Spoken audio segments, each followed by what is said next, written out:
Everyone, welcome back to our channel. I hope তোমরা সবাই খুব ভালো আছো। আজকের আমি রান্না করব ফ্যাসা মাছের ঝোল।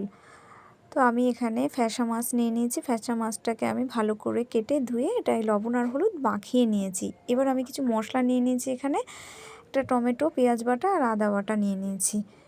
এবার আমি কড়াইটা বসিয়ে এর মধ্যে বেশ কিছুটা পরিমাণ তেল দিয়ে দিয়েছি। তেলটা দিয়ে একটু নাড়িয়ে নেব। এবার তেলটা ভালো করে গরম করে নেব। তেলটা খুব ভালো করে গরম হয়ে গেছে। এবার আমি মাছগুলোকে দিয়ে দেবো। মাছগুলোকে দিয়ে আমি এগুলোকে দু পিঠ খুব ভালোভাবে লাল লাল করে ভেজে নেব।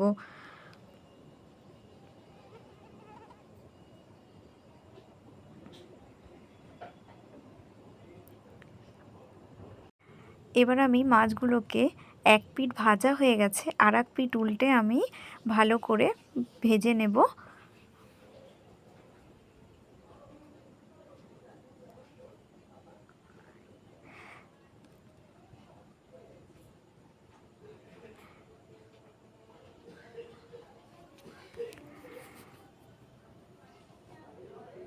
মাছগুলো আমার খুব ভালো করে ভাজা হয়ে গেছে। এইবার আমি ভাজা মাছগুলোকে একটা বাটিতে তুলে নেব।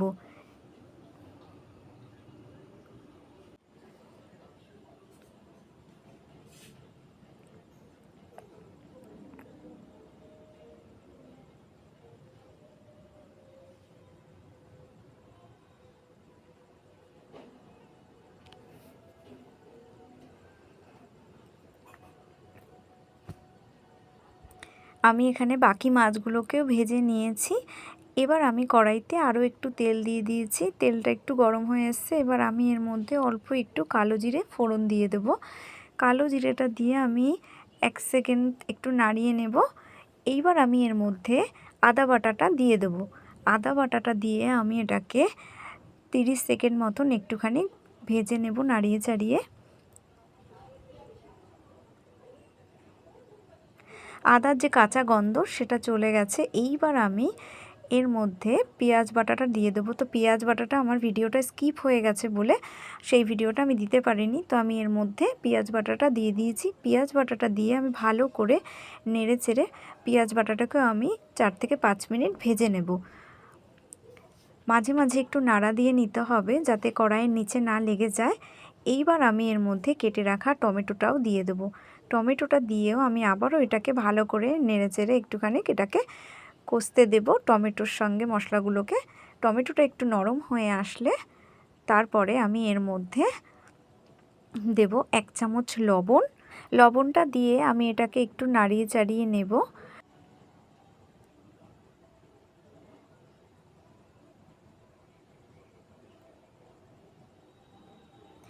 এবার আমি এর মধ্যে 1/2 চামচ হলুদ গুঁড়ো দিয়ে দিয়েছি। দিয়ে আমি আবারও এটাকে ভালো করে একটু নেড়ে চেড়ে নেব।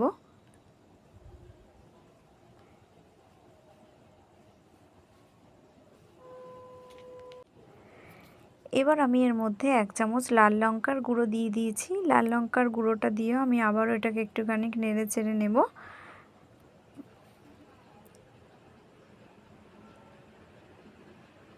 মাঝে মাঝে আমি একটুখানি নাড়া দিয়ে নেব যাতে মশলাটা কড়াইয়ের নিচে না লেগে যায়। এইবার আমি এর মধ্যে অল্প পরিমাণ জল দিয়ে মশলাটাকে খুব ভালোভাবে কষিয়ে নেব।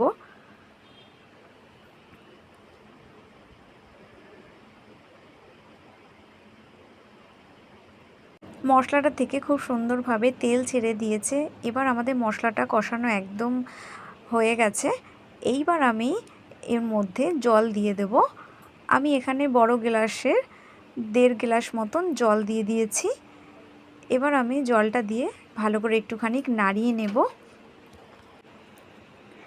এবার আমি ঝোলটাকে একটু ভালোভাবে ফুটতে দেব। ঝোলটা খুব ভালোভাবে ফুটে উঠেছে। আমি আবারও একটুখানি এটাকে নাড়িয়ে নেব।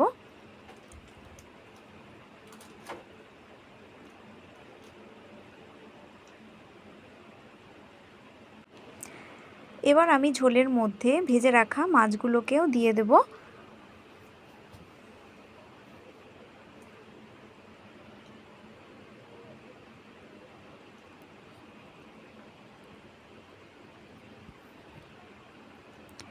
মাছগুলোকে দিয়ে আমি একটু হালকা হাতে এগুলো একটু নাড়িয়ে নেব। এবার এটাকে আমি 2 থেকে 3 মিনিট একটু ফুটতে দেব।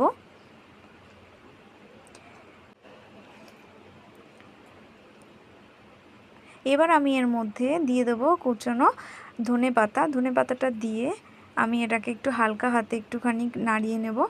নাড়িয়ে নিয়ে এবার আমি ঝোলটাকে নামিয়ে নেব। তো আমাদের ফ্যাসা মাছের ঝোল একদম রেডি। তো আমি এবার কড়াইটাকে নামিয়ে মাছটাকে আমি একটা বাটিতে তুলে নেব। তো আমাদের ফ্যাসা মাছের ঝোলের রেসিপি একদম রেডি। আপনারাও বাড়িতে ট্রাই করে দেখবেন। এইভাবে ফ্যাসা মাছের ঝোলের রেসিপি খেতে খুবই ভালো লাগে গরম ভাতের সঙ্গে। আজকের ভিডিওটা এইটুকুই।